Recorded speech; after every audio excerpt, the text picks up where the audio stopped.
Téléspectateurs de Mandé TV, bonsoir, bonjour, bienvenue à votre magazine Entretien Brut. Vous le savez très bien, le plateau sur lequel on fait le décryptage de l'actualité, mettre un coup de projecteur sur ce qui se passe à l'horizon. Aujourd'hui, vous aurez comme thème actualité et savoir qu'est-ce qui se passe au Gabon. C'est un dossier brûlant, on en saura énormément avec nos chroniqueurs. Et pour commencer, Monsieur Moussa Oulin Traoré, journaliste et correspondant de médias à Guinée. Moussa, bonjour. Oui, bonjour Fadima, bonjour la diaspora dans son ensemble et un bonjour particulier à l'endroit du port autonome de Conakry, à travers son président, sur le directeur général du port autonome de Conakry, Mamadou Biro Diallo, qui est en train de faire un travail énorme ici, après l'ouverture de la représentation du port autonome ici, depuis 9 mois après. D'accord. Le port de Conakry secoue déjà les autres ports au Mali. Ah ben ça c'est bien, c'est un dossier qui va rentrer peut-être en compte dans le bilan des 2 ans de Doumbouya qu'on approche. Oui, l'an de Doumboussou. Exactement. La semaine prochaine, Inch'Allah. Inch'Allah. Et notre deuxième chroniqueur est Monsieur Idrissa Keïta, journaliste consultant, spécialiste de l'actualité du Mali, de la Guinée-Conakry et de la Côte d'Ivoire. Idrissa, bonjour. Bonjour Fadima. Bienvenue. Merci. Alors, moi, j'enverrai plutôt un coucou hors de ma zone géographique, pas au Mali, pas en Côte d'Ivoire ou en Guinée, mais plutôt en Afrique centrale. Pas là où aussi où vos regards se posent, mais plutôt chez le voisin du côté de Kinshasa, où je viens d'apprendre que le fils à Lumumba, son excellence, comment dirais-je, Lumumba fils, sera candidat aux législatives dans la ville, même Lumumba-ville, que nous appelons communément Lumumbashi. Il a déjà déposé sa candidature. Il compte vraiment intégrer le Parlement aux législatives du 20 février. Donc, c'est un dossier que je compte suivre et je profite pour saluer son équipe, notamment notre consoeur Corinne Azoumé qui suit ça de près et qui nous permet d'être informés au fur et à mesure de ce dossier qui risque de faire parler à la langue. D'accord, on a des dossiers en vue, c'est pas mal, Centrafrique, Afrique de l'Ouest, il y a plein de choses qui se passent. Revenons au pays, dans notre Maliba. Voilà, nous aussi on a nos dossiers ici. Malikoura. Et moi j'en profite pour vraiment saluer les citoyens maliens et la diaspora malienne. Voilà, il y a eu les états généraux, il y a eu plein d'avancées par rapport à cela. Donc on profite pour leur saluer de par le monde là où ils se trouvent. Le premier dossier qu'on va ouvrir aujourd'hui, il y a eu un communiqué qui a été fait en date du 28 août 2023. C'est un communiqué du ministre de la Réconciliation, pas un petit ministre. Il y a quelque chose, il y a quoi, qu'est-ce qu'il faut lire, comment interpréter ce communiqué-là, où il est clairement demandé au mouvement signataire de l'accord de paix de revenir sur la table des négociations. À la suite des communiqués, ça a été beaucoup de ping-pong, si on peut le dire. Vos analyses par rapport à ça, Idrissa? Bon, ce communiqué intervient dans un contexte où il y a des hostilités sur le terrain. Des hostilités qui sont nées du fait du départ de la MINUSMA qui est en train de céder les camps qu'elle occupait à travers le pays. Et la zone occupée par les mouvements armés, évidemment pour eux, ces mouvements-là, de fait, si la MINUSMA part, les emprises-là doivent les revenir. Or, l'armée nationale ne l'entend pas de cette oreille. Pour l'armée nationale, c'est à elle d'occuper ces endroits. Et c'est la raison pour laquelle, en voulant occuper, justement, il y a des bisbilles. D'où le fameux dossier de Baer qui crée cette situation. Et évidemment, un affrontement direct en lieu et place d'une armée reconstituée pour occuper ces espaces devient embarrassant, met à mal l'accord de paix déjà caduc, dans lequel beaucoup ne se retrouvent plus, autour duquel une relecture fait polémique et autour duquel même il est même compliqué d'appliquer la politique du désarmement et de la démobilisation. Je crois que c'est vu tout cela que le ministre de la Réconciliation essaie de rebondir. Parce qu'il ne faut pas oublier qu'il y a 3 mois plus tôt, au moment du référendum de juin, il était allé vers les acteurs du Grand Nord pour que vraiment ils s'unissent à lui, pour qu'ils parlent le même langage et qu'ils votent même oui. Mais ces derniers ont refusé. Ils ont dit que la nouvelle constitution ne prendra pas en compte leurs revendications, leurs aspirations conformément à l'accord.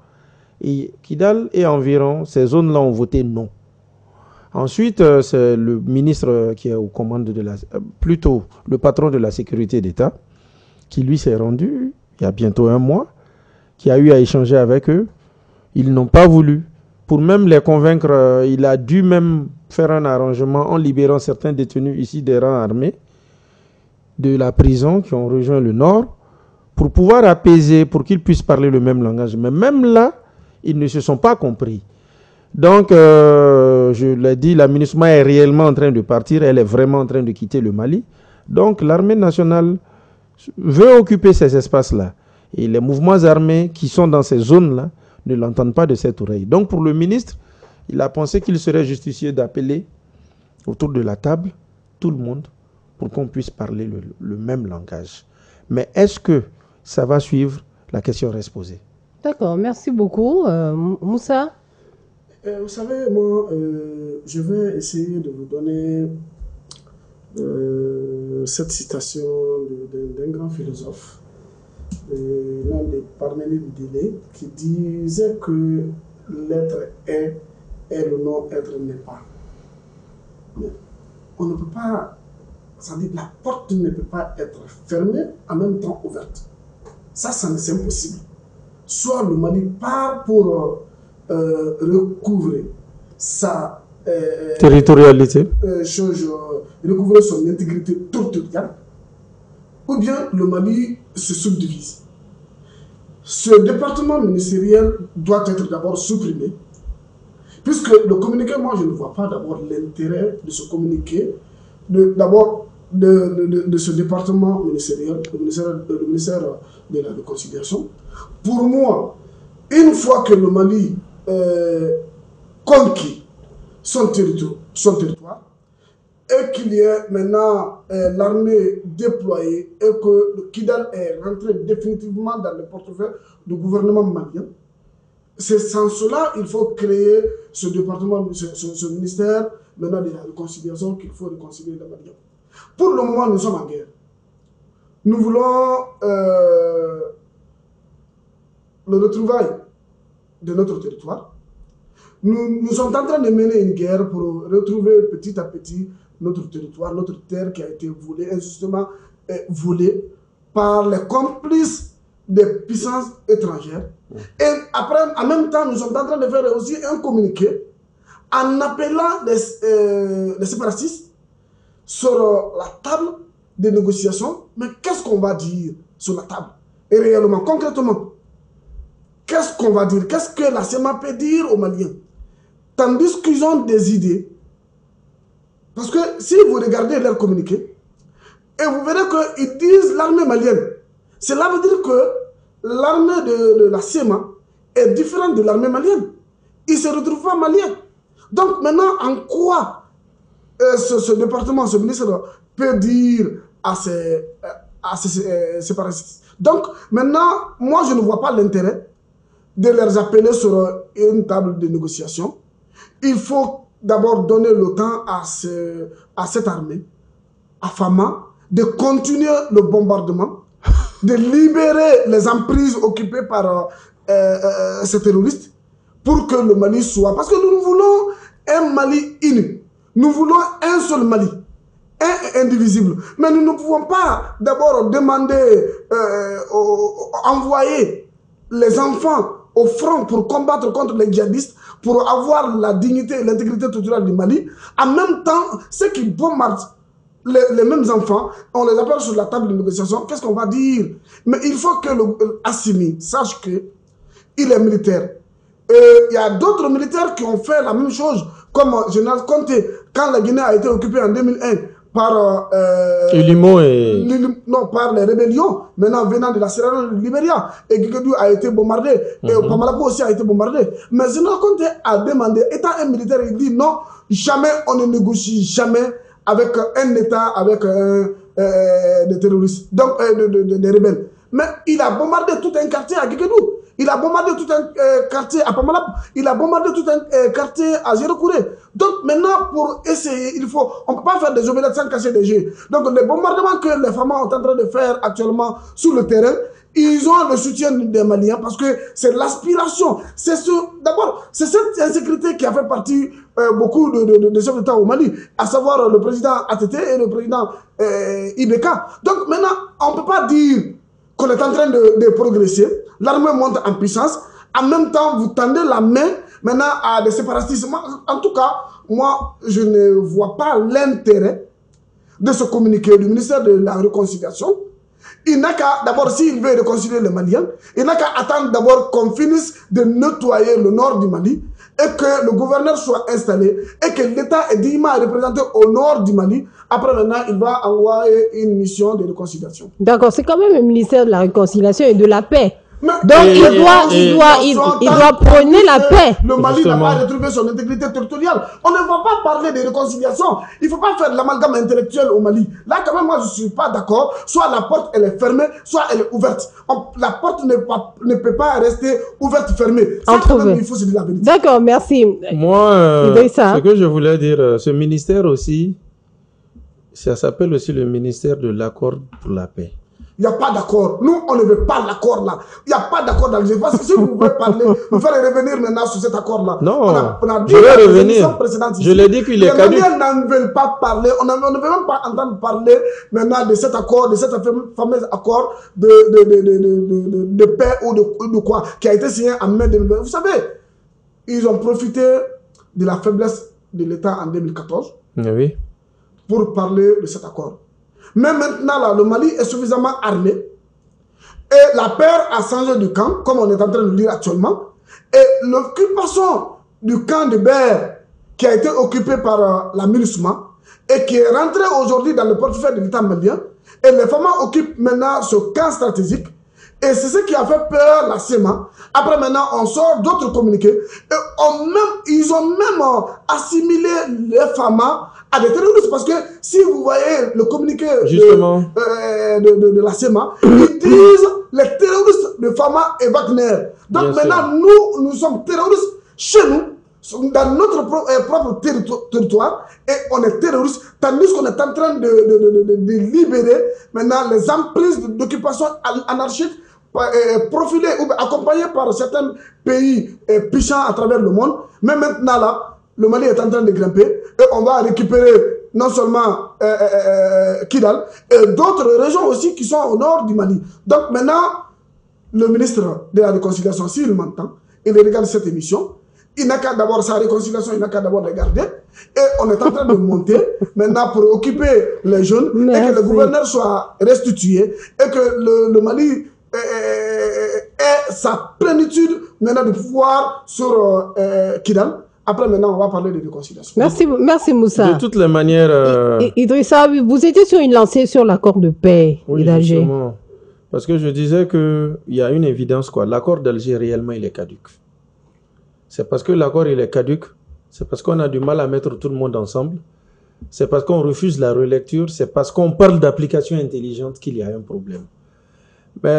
Et comme je l'ai dit, on avait prévu quelque chose, c'était vraiment l'armée reconstituée. Il y a 2 ans, 3 ans que ça avait pris forme. Quelques bataillons avaient commencé à être déployés ça et là, sous la supervision justement de la MINUSMA.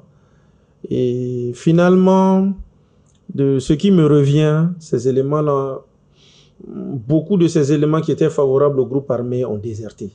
Seraient partis même avec la logistique qu'ils avaient en leur possession. Reste que depuis 1 an quand même, l'armée reconstituée semble être morte de sa belle mort. Or, si cette armée reconstituée continuait, on n'aurait pas eu ces incidents-là. Désormais, c'est clair. Les familles, ils ont raison sur toute la ligne. La récupération territoriale se fera d'une manière ou d'une autre. C'est comme la transition. On ne va pas être éternellement dans une transition. À un moment, l'ordre constitutionnel va revenir. C'est de la même manière que sur le terrain, l'ordre militaire doit revenir. Bon, maintenant, c'est vrai que le communiqué qui a été fait, il est très interpellateur, parce que là, déjà, les mouvements armés tiennent des gros mots à l'endroit des autorités qu'ils ne reconnaissent pas. Donc, ils tiennent des propos qui montrent même qu'ils sont prêts à partir carrément à un bras de fer infini. Et je vous apprends que cette histoire a de sérieuses incidences.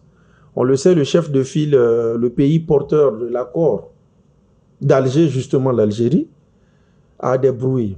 Je vous apprends que discrètement, et la CMA a rencontré des officiels algériens qui ont dit que vu la façon dont la situation dégénère et que mon ami a bien expliqué, il serait tenté même d'abandonner le statut de parrain de l'accord.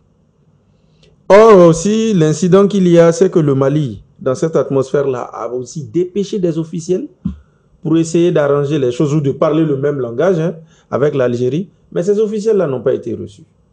Et encore, je vous apprends même que, de source sûre, l'ambassadeur d'Algérie qui est au Mali a été rappelé par cette tutelle pour des explications, pour des consultations.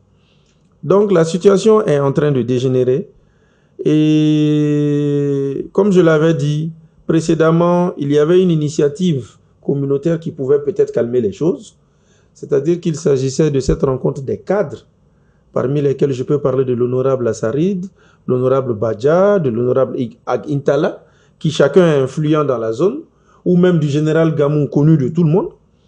Et cette rencontre-là, il voulait que l'accord soit relu, enfin.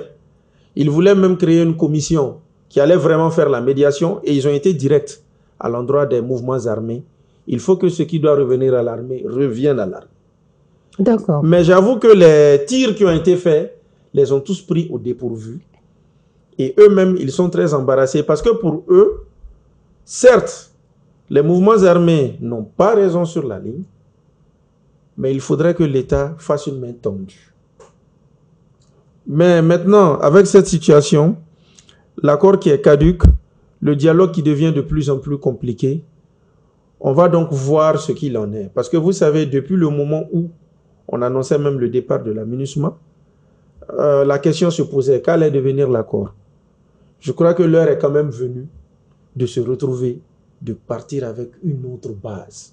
Parce que ce qui a été signé en 2015, nous sommes en 2023, 8 ans après, rien ne bouge, ça veut dire que c'est quelque chose d'inutile. Je suis de ceux-là qui pensent qu'il faut vraiment s'en débarrasser, se trouver un nouveau cadre, une nouvelle posologie pour y aller. Mais reste que, vu que l'armée reconstituée a du mal ou n'est plus d'actualité, l'armée se doit bien de récupérer. Et les dates sont connues. La MINUSMA doit quitter le Mali le 31 décembre. Aux dernières réunions des Nations Unies, la MINUSMA a laissé entendre des envies de prolongation, mais l'ambassadeur représentant le Mali aux Nations Unies a été clair. Pas une minute de plus après le 31 décembre. Donc ça voudrait dire que d'ici le 31 décembre, toutes ces emprises-là devront être occupées. Mais c'est clair que ça, on ne va pas se mentir avec ce contexte d'hostilité. Seulement à Ber, il est clair qu'à Kidal, ça va chauffer. Mais je reste quand même optimiste. Pour moi, comme on l'a dit par rapport au Niger, j'estime aussi que par rapport au nord, au septentrion, aux zones rebelles, comme certains le disent, le dialogue doit aussi prévaloir. Le dialogue, mais par rapport aux signes qu'on a, moi j'aurais juste voulu vous poser une question. Vous pensez qu'on est en train d'arriver à une situation de non-retour, voulu ou pas voulu? Pour moi, elle est naturelle en fait, cette situation. Mais je laisse... D'accord. Assez rapidement ça. Non, mais ce que moi je ne pense... Vous savez, cette situation au nord du Mali m'agace tellement. Parce que quand vous regardez depuis 2011, 2012, et Kidal a été occupé par les djihadistes. Maintenant, il y a eu l'accord d'Alger. Les FAMA étaient là-bas, ils avaient l'air militaire.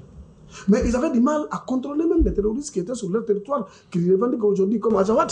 Non, les FAMA n'ont jamais pu occuper Kidal. La CEMA, pardon.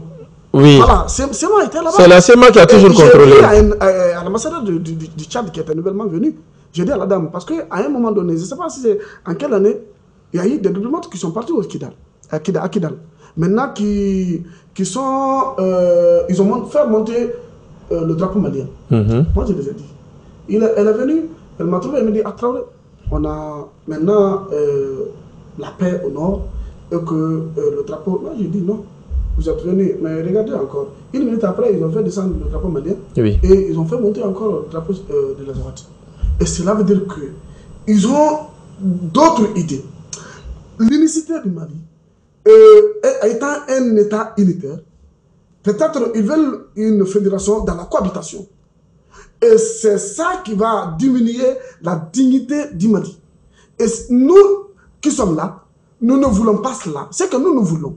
Mais s'ils veulent nous aider, ils n'ont qu'à enlever cette idée de séparation. En fait, M. Traoré, de s'aligner. J'ai des éléments de réponse. D'accord. Parce qu'il faut savoir, j'ai des éléments de réponse. L'administration malienne est absente à Kidal. J'ai des éléments de réponse. Vous savez, le Mali, malheureusement, a été un pays où il y a eu énormément d'assises et de dialogues nationaux. Et ça a donné quoi? Justement, je veux vous rappeler qu'en 2017, ce qui a été fait au Palais de la Culture, ça avait une autre appellation, à concertation ou assise nationale, c'est plus. À l'ordre du jour, hein, le terme Azawad était là. Et ce terme, il devait disparaître. Mais finalement, ces assises se sont faites sans que ce terme-là ne disparaisse.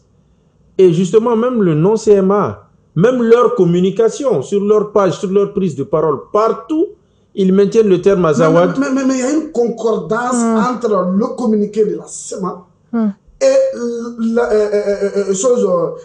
l'allégation faite par la France. Imaginez, on dit l'armée malienne, les FAMA sont en train de bombarder les gens, les innocents, piller et dépouiller les gens. Mais c'est ce que la France a toujours dit. La France a toujours parlé. Il y a une connexion entre la CEMA et la... Non, monsieur Traoré, n'allons pas dans les hypothèses. Cette histoire date de 2012, on le sait. En 2012, quand on a libéré le Grand Nord, on a libéré Gao, Tombouctou, Kidal, qu'est-ce qu'on a dit? L'armée a été bloquée à la porte. Non, il y a des ethnies minoritaires, vous ne pouvez pas rentrer. On a dû négocier, faire du bruit pendant plus de 2 ans pour que l'armée vienne, pour qu'elle soit finalement confinée. Et devant cette armée, avant de rentrer dans sa cour, il n'y a pas de propriétaire de cette cour. On dit la même chose. Devant cette armée, il faut Idrissa, on va essayer d'avancer sur ce dossier. Célébrer les festivités de l'Azawad. Ce drapeau que vous dites qu'on met toujours a toujours été là. À ce jour, c'est ce drapeau qu'on essaie de toujours maintenir. C'est cette tendance-là qu'on essaie de perdurer, qui vraiment ne peut pas être éternelle. Donc le bras de fer, il est là. Et si la montée en puissance... Ok, merci monsieur. On va suivre ça de près. Voilà, ce communiqué est sorti aujourd'hui. On va suivre ça de près. Qu'est-ce qui va se passer dans les jours à venir, s'ils vont réellement pouvoir se mettre autour d'une table et discuter carrément. Notre deuxième dossier, chers collègues, il s'agit du dossier de la FEMAFOOT. Il y a eu une assemblée générale élective. Ils ont réélu Bavier.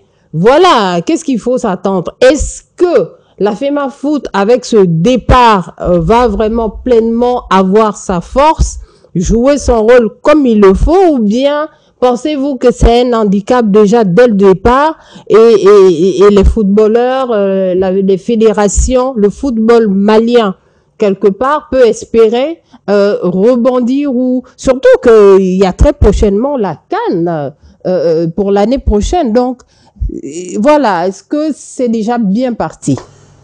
Oui, le roi a gagné, il gagnera toujours. Mais moi je vois c'est un système. Bavier, depuis qu'il a pris la reine du football malien, il a instauré une dynastie. Il gère cette institution avec des gens qui se connaissent très bien et qui font de la corruption à ciel ouvert, qui n'avancent pas le football malien. Ah bon, corruption comme quoi? On va le laisser développer. Allez-y. Avancez les preuves de ce que vous dites, que ce ne soit pas des allégations. On vous écoute.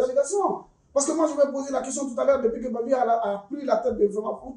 Et qu'est-ce qui a changé dans le football malien? Vous parlez de corruption.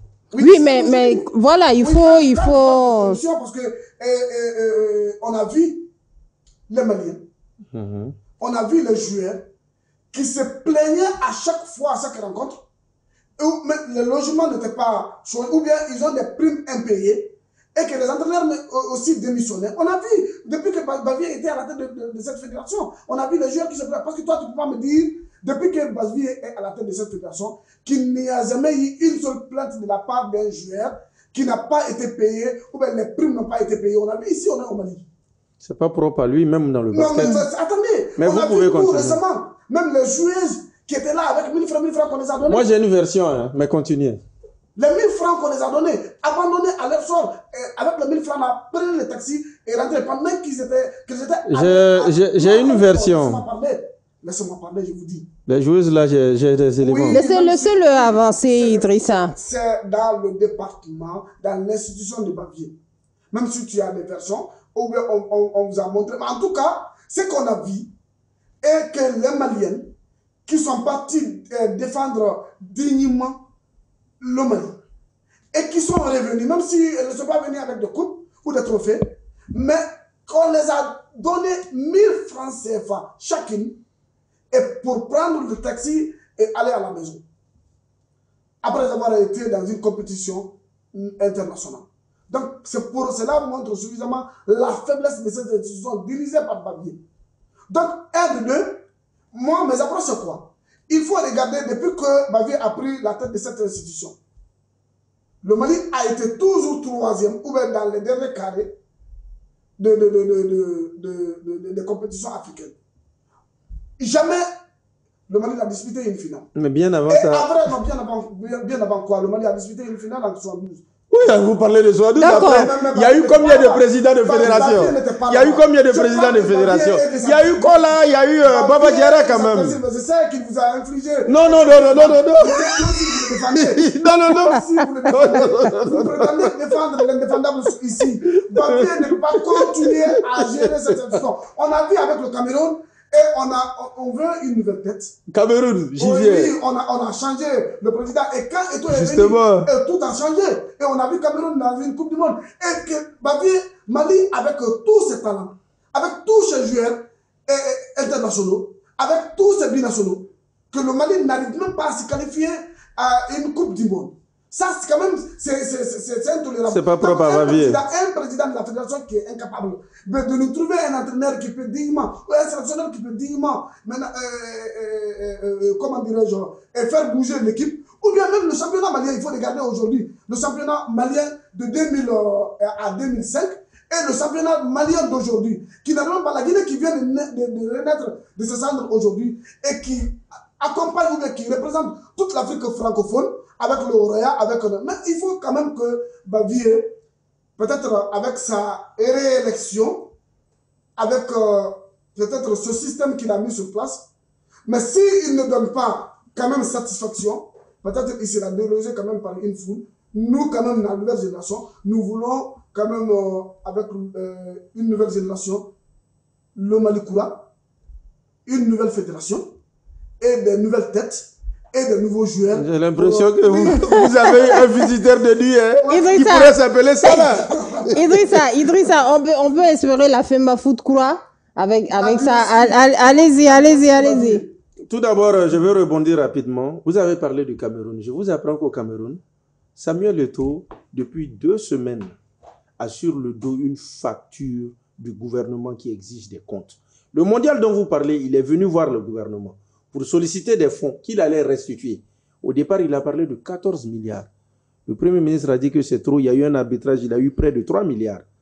Ces montants ne sont pas remboursés jusqu'à présent. Et même les objectifs qu'il avait dit, il ne les a pas atteints. Ce n'est pas une mise en scène, ce n'est pas un montage, ça est là. Il a ça sur la tête, il a ça sur le dos. Oui, parce que les gens n'aiment pas le travail. Le Cameroun, ça fait partie des pays les plus corrompus. C'est un engagement qu'il a pris. C'est pour vous dire que votre référence, il y a un problème là-bas. Dans un monde où il y a l'injustice, celui qui est juste n'est pas juste. Ok, allons-y. Maintenant, par rapport au Mali, c'est vrai que quand même, ça fait beaucoup gauche de voir quelqu'un qui est en prison, même s'il y a cette présomption d'innocence, et que tout le monde est out. Ça ressemble vraiment à la mise en scène. Ça n'engage que... à la corruption. Ce que je sais, c'est que quand même, tout ce que vous reprochez, le Mali n'a jamais, à part l'année 72, de 72 à 2023, ça fait quand même 50 ans, hein, quasiment. En 50 ans, il y a eu combien de présidents de fédération? Ils n'ont pas fait mieux que Bavier. Et Bavier n'a pas fait mieux qu'eux aussi. Non, c'est ce que je dis. Okay. Si au moins quelqu'un avait fait mieux que Bavier, on pouvait l'en tenir pour rigueur.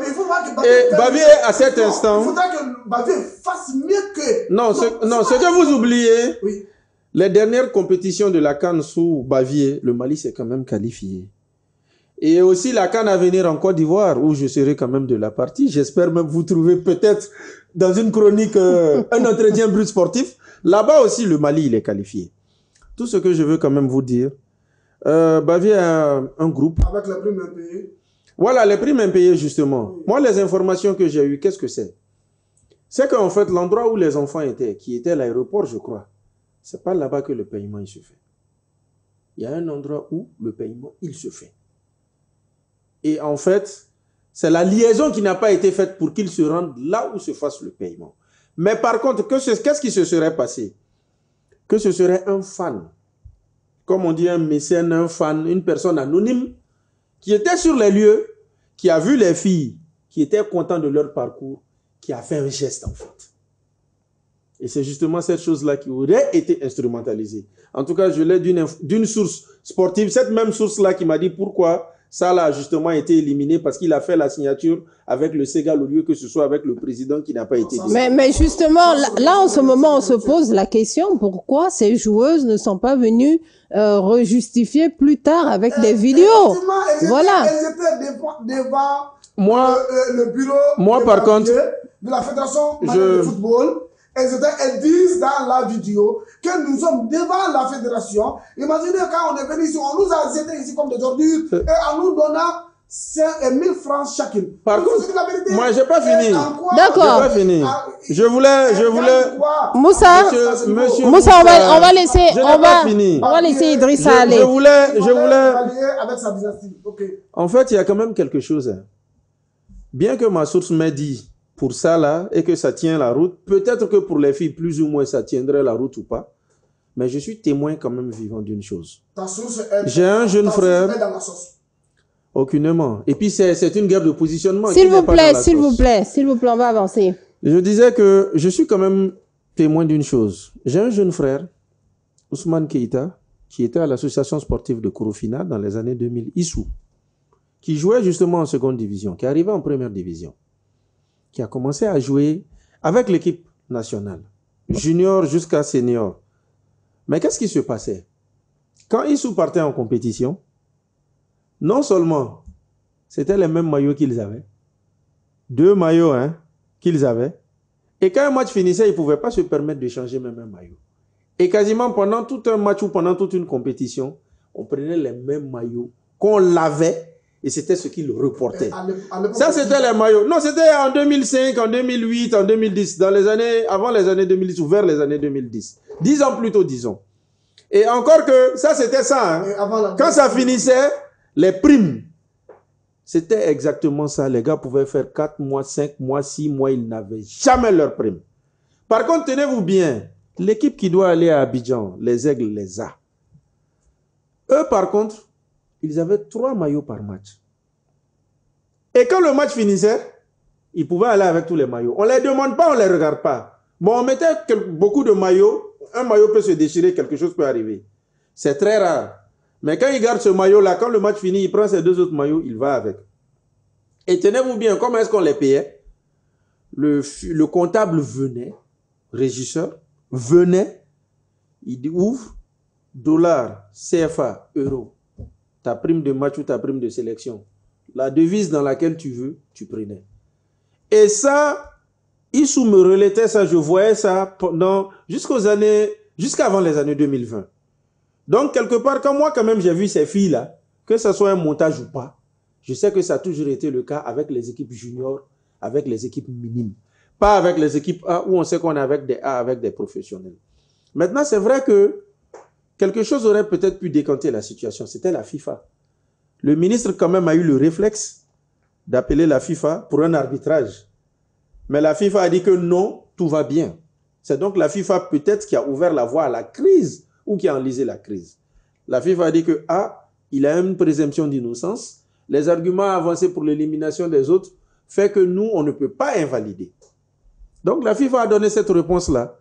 Et puis même la FIFA a dit que c'est lui qui le reconnaisse. Maintenant qu'il est reconduit, il est encore toujours reconnu par la FIFA.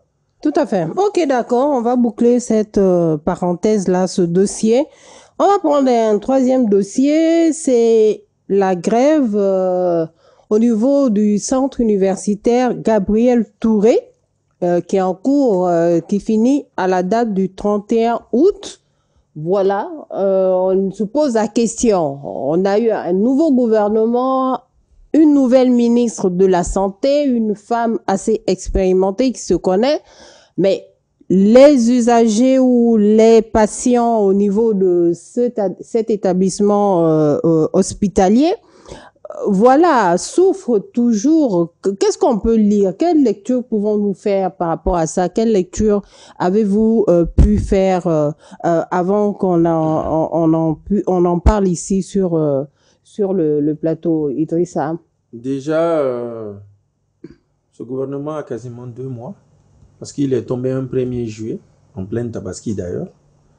Et finalement, on se rend compte que l'euphorie des nominations, il est passé. Nous sommes dans la réalité des choses, même si, bon, quand dans un gouvernement, on a quand même 3 mois avant que prenne fin l'état de grâce. Mais devant certaines urgences, nous devons parler, et c'est pour ça que nous sommes sur ce plateau, pour situer les choses. 2 mois après, on a une nouvelle ministre qui quand même n'est pas une étrangère, qui fut directrice régionale de la santé de Bamako, qui est du corps de la santé pur et dur, qui était même conseillère au niveau de la présidence toutes ces 3 dernières années sur les questions sanitaires.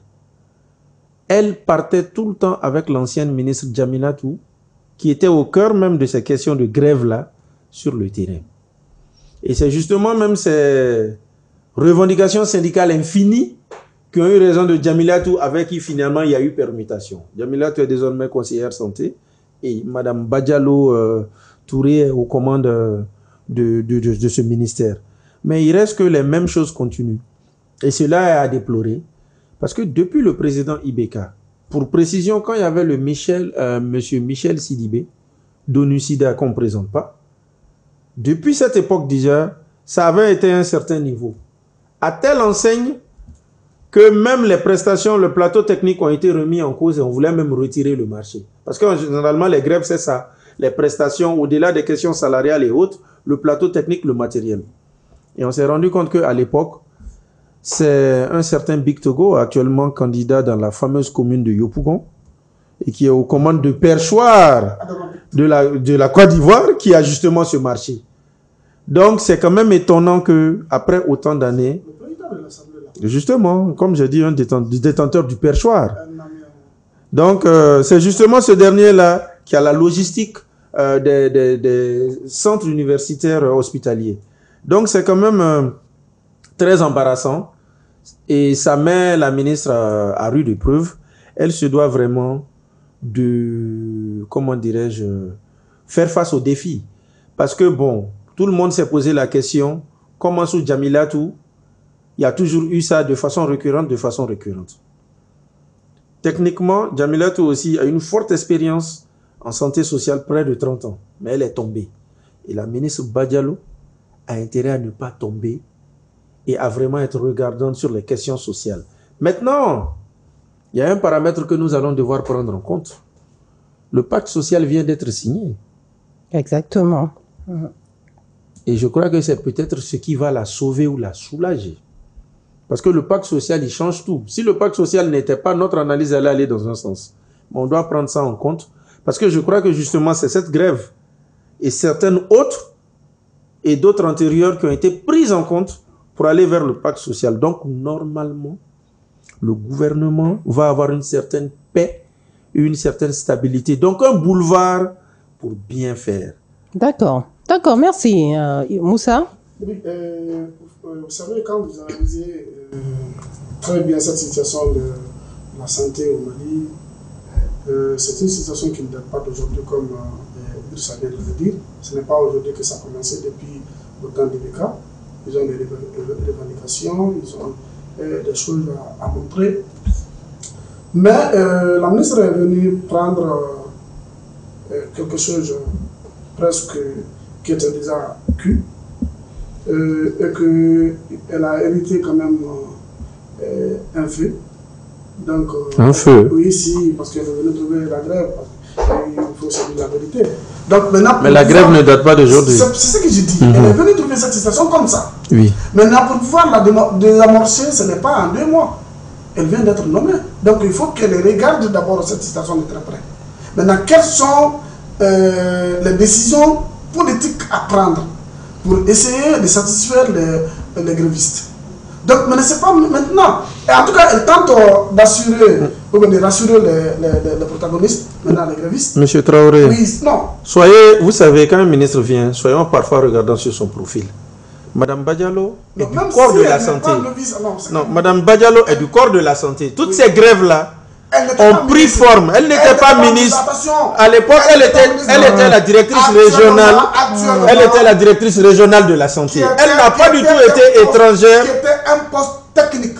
Attention. Mais elle a toujours été associée. Elle a toujours été dans l'environnement. Elle n'a jamais participé à un conseil de ministre. Ça fait 2. Oh, voilà. Maintenant, un ministre a double manteau.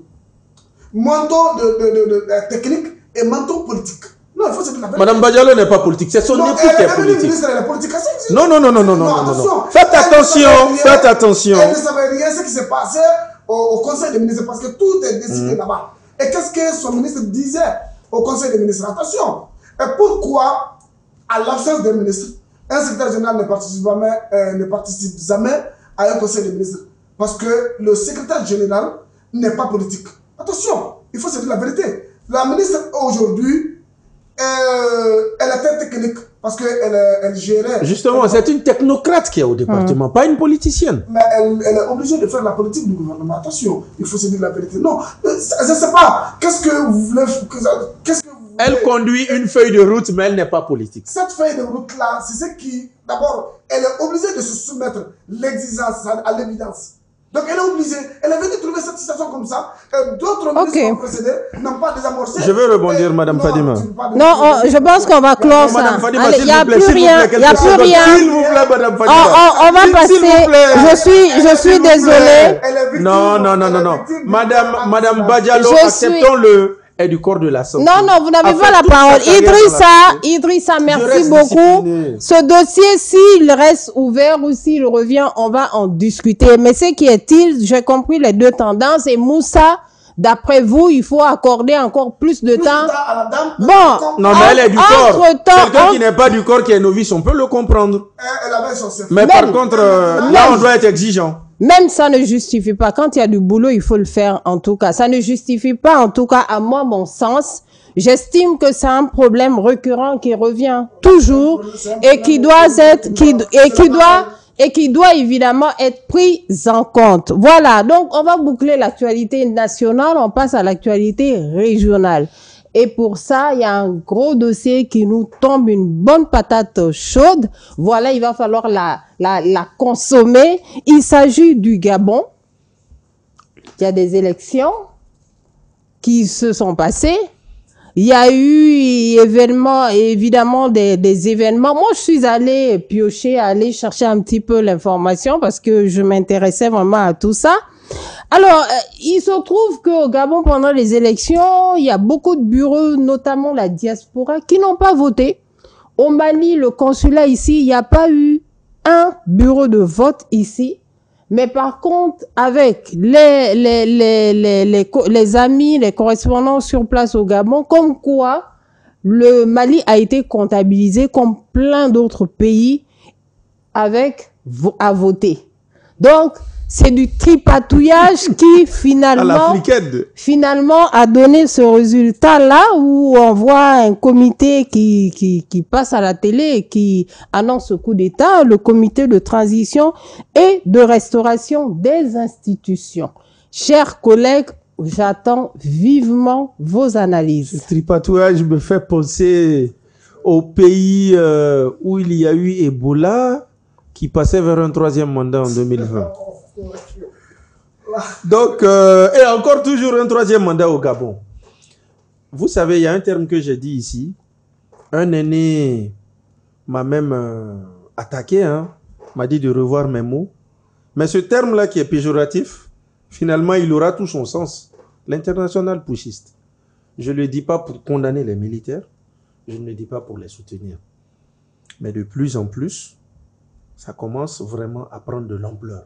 Là où on ne s'y attend pas du tout, on voit un coup d'État venir. Ou en tout cas, on voit les militaires s'immiscer. Et c'est clair qu'avec désormais ce que j'appelle l'international pushing, c'est-à-dire l'expansion des juntes qui ont leurs raisons, qui ont leurs arguments, hein. Et c'est clair que maintenant, les militaires ont des intentions partout. Ça, c'est ce que ça dessine. C'est peut-être là, et parce que les débats vont suivre. C'est maintenant que ce coup d'État vient d'arriver, mais je sais que c'est maintenant que ceux-là qui étaient pour une intervention militaire au Niger diront que, ah, voilà pourquoi on voulait que la CEDEAO sévisse pour décourager les hommes armés. Et certains aussi diront que non.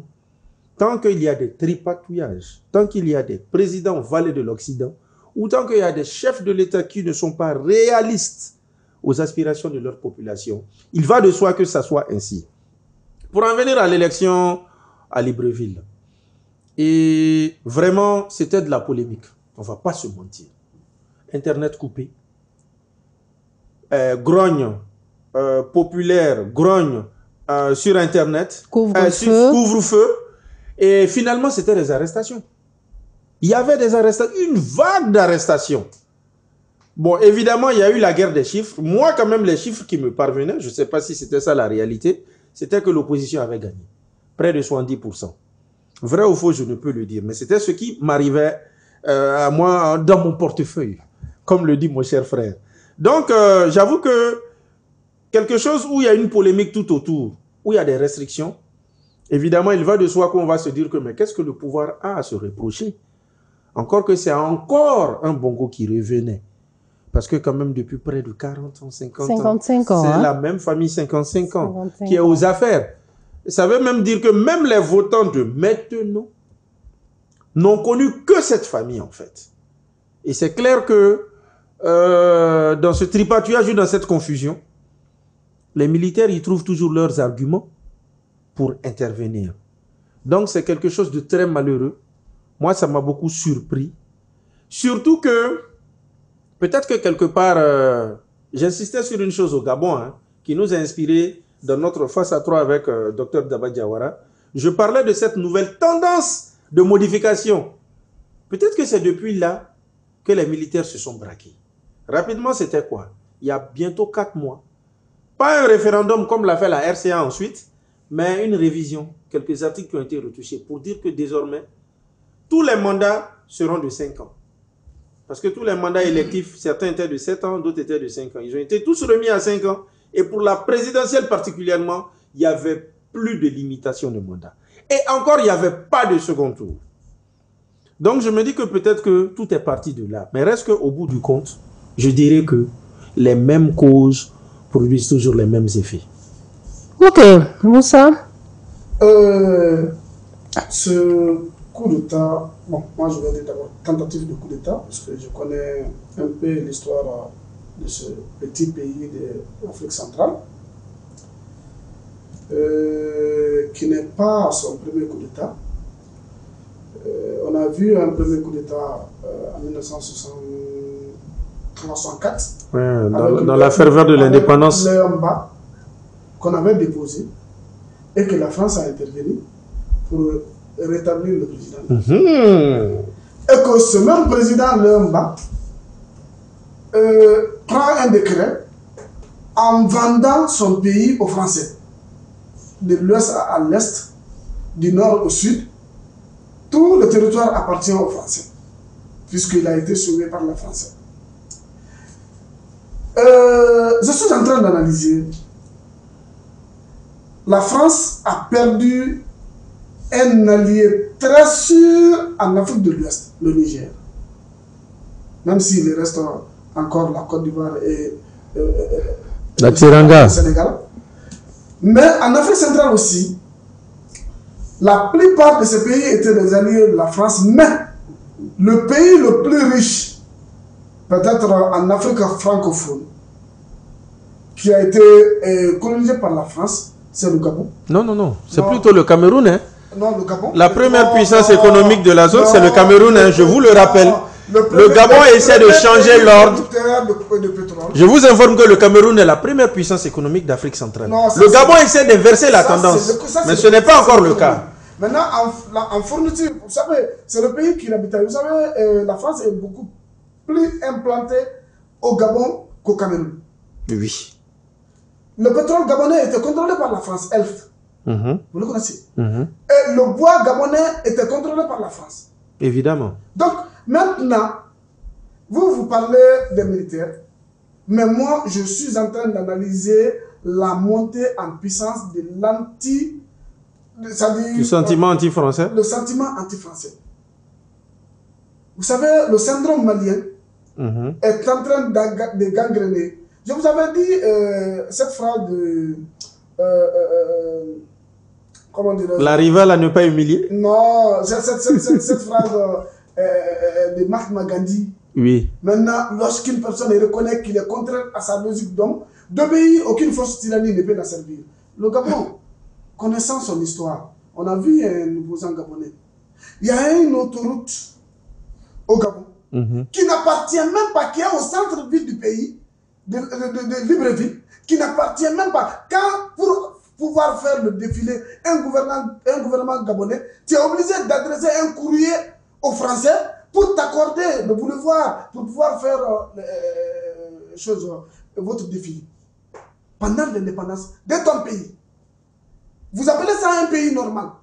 Mais maintenant, là, les militaires gabonais, même s'ils sont issus du même système, parce que moi, d'abord, je ne les félicite pas d'abord. Je vois d'abord les militaires, je vois la position de la France pour les prononcer. Puisque je ne peux pas admettre que, je ne peux pas les soutenir maintenant. Et après, je vois que c'est la France qui a renversé la tendance en mettant son homme fort et mettre la même mise sur l'or et le pétrole gabonais. Là, quand même, non, le coup d'État vient juste d'arriver. Maintenant, en ce qui concerne les élections, vous savez, un pays comme le Gabon, qui a 800 000 électeurs, qui n'a même pas la population, la moitié de la population de communes 3 et 4. De Bamako. De Bamako. Et qui attend jusqu'à combien de jours avant la proclamation du résultat provisoire. Et on attendait même le résultat issu, c'est-à-dire le résultat issu de la zone où Ali Bongo est né, pour pouvoir renverser la tendance. Et pourtant, ils savent très bien que le président handicap n'a pas gagné. Parce que Madame Fadima, qui était infirme, qui ne pouvait plus gouverner, qui ne pouvait plus marcher, mais qui s'est dit prêt à gouverner un pays comme le Gabon. Mais maintenant, cette dynastie Bongo a pris fin aujourd'hui. Je ne vais pas féliciter les putschistes. J'attends la position de la France pour me prononcer. Cher professeur Fadima, la zone à laquelle il fait allusion, est-ce cette fameuse zone du Haut-Ogoué où il y a eu des secousses au temps de Jean Ping? Oui, c'est effectivement. Exactement. Mais ce que je n'arrive pas à comprendre, pourquoi cette zone fait toujours polémique lors des élections, surtout présidentielles? Oui, parce qu'elle a un poids. Son père a dit aussi, en termes d'élections. Je vais y revenir. Je vais y revenir. Voilà. Donc vous disiez que cette zone-là... Elle a un poids. Ah, un poids électoral. Exactement. D'accord, je comprends. Donc moi quand même, pour clore, je dirais que c'est vrai que ça vient juste d'arriver. Hein. De ce qu'on a vu, de ce qu'on sait, on ne peut s'exprimer que sur ça. C'est maintenant à travers les réactions et les positionnements et l'enjeu géopolitique qui va suivre que notre analyse de la semaine prochaine sera plus fournie. Oui, mais quand même, on peut se poser la question, on peut pousser une certaine réflexion, parce que ce que moi j'ai trouvé quand même assez étrange et même drôle à la fois, c'est de voir que on sait qu'il y a suspicion de tripatouillage des urnes avec la diaspora, une bonne partie de la diaspora qui ne vote pas, mais au niveau du Gabon, on comptabilise les pays où il n'y a même pas de bureau de vote. Ça s'appelle remplir les urnes. Remplir les urnes. Et créer les zones fantômes.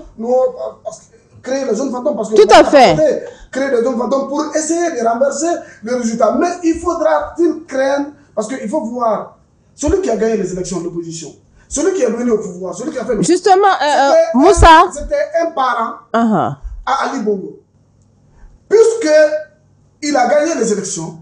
Je ne t'avoue jamais vaincu devant un adversaire. Je préfère qu'on me fasse un coup d'État que de donner le pouvoir à un adversaire. Bon, ça c'est l'analyse que vous avancez et je n'ai pas fini, chers confrères. Quand même, donnez-moi la parole. Madame Fadima. L'analyse que moi j'ai faite, c'est de me dire que c'était assez évident que Ali Bongo n'avait pas assez de poids pour face, parce que la grogne sociale était là. Même pendant les campagnes électorales, il avait même du mal à se rendre dans son village. Il arrive avec toute sa délégation, on lui fait barrage à l'entrée du village, comme quoi il n'a pas accès au village. Donc c'est déjà être désavoué par ton village et ta famille quelque part. Mais pourquoi aussi la junte, quelque part, au lieu de carrément annuler les élections, n'aurait pas pu suspendre ces élections-là pour qu'on puisse refaire un décompte bureau par bureau et vérifier réellement les bureaux qui ont voté et ensuite donner la victoire aux vainqueurs, Voilà, vous dire. C'est pourquoi moi je dis qu'il faut attendre la position de la France pour le prononcer. Il faut se dire la vérité. Vous pensez que c'est un coup d'État de palais? Dans la condition normale, on pouvait faire ce coup d'État-là le jour où Ali Bongo a décidé de se présenter. Mais il faudra, pourquoi attendre le résultat, contester et pouvoir faire le coup d'État? C'est ce que j'ai dit, monsieur Traoré. Et si faire le coup d'État, en tout cas moi, j'en doute fort parce que j'ai son image où il a serré la main à Emmanuel Macron. C'est une archive. Même si c'est une archive, on ne connaît pas le système. C'est une archive, même moi j'ai salué assez de grands leaders. Oui, le système français, on connaît. Ce qu'il a fait à Lemba pour pouvoir mettre sur place Omar Bongo en 1967. Et depuis ce temps, depuis 1967, il a régné jusqu'en 2009, 40 ans au pouvoir. Et son fils est venu aussi avec 14 ans au pouvoir. Monsieur... Donc maintenant, c'est pour vous dire que c'est la France qui reste. Le président était contesté. On a vu la contestation était contestée même dans son village natal, dans sa région natale. Il était contesté. Tout à fait. Maintenant, les élections. Et on vient de sortir, on vient de définir le résultat. Ce qu'on a fait en Côte d'Ivoire. Pourquoi pas on n'a pas fait le même au Gabon? Faire sortir le vrai résultat issu des urnes et rétablir le président. Justement. Parce que les millions de francs CFA qui ont été injectés dans cette élection seront comme ça. Ok, donc on verra plus clair dans les jours. Je voulais rapidement, justement, c'est vrai qu'on se pose cette question. S'ils connaissent la réalité du coup d'État, la réalité des élections, pourquoi est-ce qu'ils n'ont pas recompté ou peut-être carrément même remis celui qui a été élu de façon républicaine? Effectivement. La question reste posée. Et c'est vrai. C'est des changements à l'intellectuel, c'est comme ça. C'est vrai qu'on ne peut pas parler quand même un coup d'État du palais, quoi. Ouais, un coup d'État du palais, ça. Exactement. C'est vrai qu'on ne peut pas parler. On ne peut pas faire le coup d'État au Gabon facilement. Merci. Il y a base militaire. Merci Moussa. J'ai pas fini. Merci Moussa. J'ai pas fini. C'est vrai qu'on ne peut pas parler du Gabon sans la France parce que vraiment en Afrique, il y avait ce qui s'appelait la France-Afrique. 2 noyaux, 2 capitales. Côte d'Ivoire, Gabon, symbolisé par Félix Houphouët-Boigny et Oumar Bongo. Moi maintenant, je dirais que on doit maintenant évidemment porter notre regard aussi sur la CEMAC. On constate que chez nous en Afrique de l'Ouest, bien que la CEDEAO soit désavouée, bien qu'elle ait l'image d'un syndicat de chef d'État, la CEDEAO donne quand même de la voix quand il y a un renversement. La CEDEAO est visible en fait. Mais par contre, au niveau de la CEMAC, en Afrique centrale, c'est vraiment très paradoxal, voire embarrassant. Sassou Nguesso, Brazza, près de 30 ans ou plus. Le fils d'Ebi, sa famille, le nom d'Ebi, depuis plus de 2 décennies, 3 décennies. La famille Bongo, on l'a dit ici, 55 ans. Pour moi, le nombre de mandats ne m'intéresse pas. Non. Il faut avoir un président qui peut développer. Vous savez, la situation du Gabon m'agace quand je vois qu'un pays avec... Non, vous ne m'avez pas suivi. Vous ne m'avez pas suivi. Même si Oumar Bongo, c'est 40 ans au pouvoir... Moussa, merci. Vous allez laisser Idrissa terminer. Vous ne m'avez pas suivi. Rapidement, Idrissa. Ce que je veux dire, en Afrique centrale, les présidents sont là-bas depuis plus de 3-4 décennies. Qui va aller dire à son ami, il faut quitter le pouvoir? Ouvertement comme ça. Toi-même, tu as fait 30 ans, 40 ans. Tu viens dire à quelqu'un qui a fait 30 ans, 40 ans que de quitter. Oui, et les 30 ans, 40 ans, chacun s'est fait réélire, chacun a tripatouillé. C'est ce que je veux dire. Je veux dire que là-bas, je ne sais pas comment la CEMAC va s'y prendre, en fait. Pour condamner, comme on voit la CEDEAO le faire, pour tenter de dissuader, ou pour essayer de dire aux militaires, peut-être, nous aussi on va vers une intervention, il faudrait que vous partiez. D'accord. C'est la question que je en me tout pose. Cas, non, la France... Elle a condamné... Je vais revenir justement. La France a justement condamné... La première ministre... Je vous apprends que la première ministre, face aux ambassadeurs, les mêmes face à qui Emmanuel Macron a dit qu'il ne bougera pas du Niger, c'était elle qui était là, qui a fait cas des bilans des crises que la France a sous la main, et qui a parlé du dossier du Gabon qu'ils ont condamné et auquel ils comptent s'exprimer, prendre position. Ils se sont déjà exprimés avec leur porte-parole pour dire qu'ils condamnaient, cher monsieur. Donc, on va avancer, c'est bouclé. En tout cas, ça, c'est affaire à suivre dans les jours qui arrivent. Là, on verra qu'est-ce qui va se passer. On a vu aussi le président interpellé. Je ne sais pas si la vidéo, elle est vraiment... Oui, c'est une vidéo originelle. Oui, originelle. Voilà, on était quand même à voilà, le côté anglophone nous a été... Il est en résidence surveillée. Exactement. Bon, ça, c'est bouclé. On reste toujours dans l'actualité régionale, un petit coup de projecteur sur le Niger avec une délégation de trio tripartite qui se sont retrouvés à Niamey assez rapidement pour boucler. Bon, c'est une logique. Hein. On se souvient que déjà les délégations militaires étaient ensemble. Oui. Mais bien sûr, c'est étant pauvre qu'on a plus de réflexion pour devenir riche. Que la pitié. Aucunement. Okay. Parce qu'on parle de souveraineté. Donc, il faut savoir que, comme je l'ai dit, au plan militaire, déjà, les trois délégations se sont vues. Et donc, c'est là, maintenant, nous sommes au plan diplomatico-financier. Parce que le ministre des Affaires étrangères du Mali était avec le ministre de l'Économie et des Finances.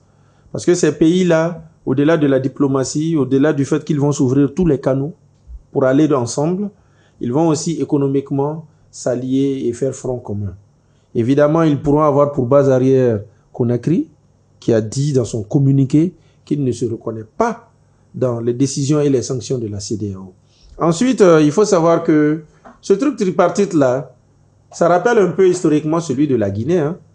Il y a en début d'année, Conakry, Bamako et Ouaga s'étaient mis ensemble et on parlait de fédération. Maintenant, cette fois-ci, quand on regarde de près ces trois pays, ce sont des pays du Sahel. Donc les pays, non, on parle des pays de la zone des trois frontières. Je le redis toujours sur ce plateau. Donc ces trois pays, ils se mettent ensemble. C'est pour pouvoir aller ensemble. Et c'est justement pour pouvoir faire front commun. Parce qu'ils savent que s'ils ne se mettent pas ensemble, il y va des initiatives lancées depuis les transitions. Et c'est aussi un message qu'ils lancent au monde. C'est aussi une façon aussi de légitimer, comment dirais-je, Niamey, où déjà le chef de l'État a annoncé une transition de 3 mois, où il a nommé un premier ministre, où il y a désormais un gouvernement constitué qui est là et qui a pris forme. D'accord, d'accord. Moussa, je vais me retourner par vous, mais il y a aussi un aspect, on n'entend pas du tout parler. C'est vrai que ça n'a rien à voir avec la zone des trois frontières, la Guinée. La Guinée, quand même, chemine tout seul, hein? Oui, vous savez, la Guinée a opté pour une diplomatie ouverte. Vous savez, si vous regardez le contexte, vous allez voir que la Guinée a un contexte beaucoup plus particulier. Et Doumbouya est dans une analyse beaucoup plus différente que celle des autres pays du Sahel, mais tout en gardant l'amitié avec ces pays, puisque ce sont des pays continentaux. Il faut se dire la vérité, le Mali, le Niger et le Burkina Faso sont des pays continentaux, et ils ont besoin de l'ouverture, c'est-à-dire des pays maritimes pour pouvoir assimiler leurs commandes et autres. Donc la Guinée, Doumbouya a une autre analyse. Mais n'oublie pas aussi que Doumbouya est français, parce que je ne cesse de le dire. Doumbouya est français, et la France veut utiliser la Guinée contre ces trois pays.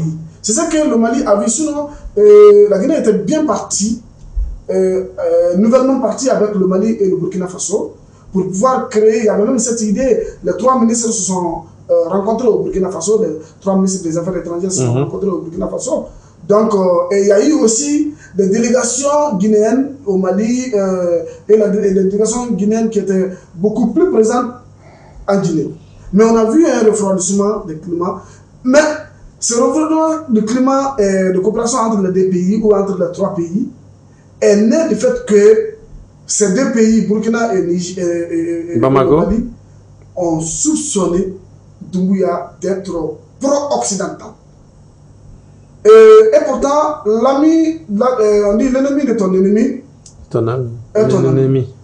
Ça c'est obligatoire. Donc, tu ne peux pas être ami au Mali et être ami à la France. Là, quand même, c'est impossible. Et parce que pour pouvoir atteindre le Mali très facilement, on peut l'atteindre en ayant une amitié avec la Guinée. Mais on peut infiltrer beaucoup de choses au Mali. Donc, le gouvernement malien a vu cela. Ils ont pris des positions, même s'il y a quand même une sorte de coopération entre eux. Mais en tout cas, le climat est carrément méfiant. Et jusqu'à présent, à 2 ans, la Guinée n'arrive même pas à nommer un ambassadeur. Et pourtant, au temps du CNDD, en 2010, sous Dadis, il y avait un ambassadeur ici. Mais jusqu'à présent, la Guinée a peine à nommer un ambassadeur ici. Donc, cela veut dire que ça ne va pas, même si on fait semblant que ça va, mais au-dessus, ça ne va pas. Ok. Bon, moi, quand même, ce que j'aimerais dire, c'est vrai, hein, je reviens quand même, moi, là-dessus. La Guinée est un pays qui n'est pas en guerre. La guerre de la France, la Guinée l'a faite depuis 1958. C'est grâce à Sékou Touré que tout le monde est devenu indépendant. C'est Sékou Touré qui a dit non à la France. C'est comme ça que tout le monde a vraiment eu ses idées d'indépendance. Et puis, depuis lors, directement, la Guinée s'est mise avec, comme on appelait la Russie avant, l'Union soviétique. D'accord. Donc, la Guinée a clos avec ça. Idrissa, on va rester dans le même sens là. Moi, j'ai envie de poser une question par rapport à cette coalition, si on peut appeler coalition. Il y a quand même un fait, hein, les différentes transitions n'ont pas les mêmes dates. Comment tout cela, pensez-vous que tout cela va s'emboîter? Parce que la transition malienne prend fin dans quelques mois. Celle de la Guinée... prenez des pincettes, madame Fadima. On prend des pincettes en ce moment. D'accord. N'oubliez pas que déjà, c'est officiel. Ce n'est pas un bruit de couloir. Comme Conakry le ferait avec Bamako. Officiellement, la transition propose une prolongation. Une légère prolongation. On doit prendre ça en compte. Jusqu'à présent, maintenant, c'est maintenant que comme on dit en Bambara, Koube Flinonga Klishima. Donc maintenant, c'est les gens qui se soutenaient. Oui. Puisque j'ai vu les sorties de certains activistes qui dénoncent cette idée macabre de la transition pour une prolongation. Justement. D'accord. On voit aussi des de transition qui disent alors je suis déçu de telle personne. Mais en tout cas, reste à savoir s'il y aura une prolongation ou pas. Nous avons beaucoup souffert. Et on souffre jusqu'à présent. D'accord. Donc, on reste à savoir s'il y aura une prolongation ou pas. On a compris. On arrive, le temps nous fait défaut, malheureusement. Votre dernier mot, alors, à ce moment. Déjà, moi, je suis de ceux qui pensent que vraiment, au Mali, nous devons aller vers la présidentielle. Il y a un pouvoir élu. À partir de ça, il y a certaines attaques ou certaines attitudes qui n'auront plus lieu. Ça pourra même donner même assez de force au Mali pour aussi entreprendre d'autres choses. Ces 3 pays qui se mettent ensemble, la particularité, j'ai parlé de la zone des 3 frontières, mais en fait, ce que j'ai compris, on est désormais à l'ère du G3 Sahel. D'accord, merci. Merci beaucoup. Moussa, Moussa, dernier mot en 2 secondes. Je salue tous les téléspectateurs. Je salue la Guinée, surtout ma ville natale, Banagoro, la ville diamantifère de la Guinée. D'accord, merci beaucoup. On attend notre dose de diamant pour l'an 2, au prochain épisode. Téléspectateurs de Mandé TV, ainsi prend fin notre entretien brut d'aujourd'hui et nous avons comme thème l'actualité et le Gabon. Voilà, pour en débattre, pour faire le décryptage de l'actualité et évidemment ce qui se passe au Gabon.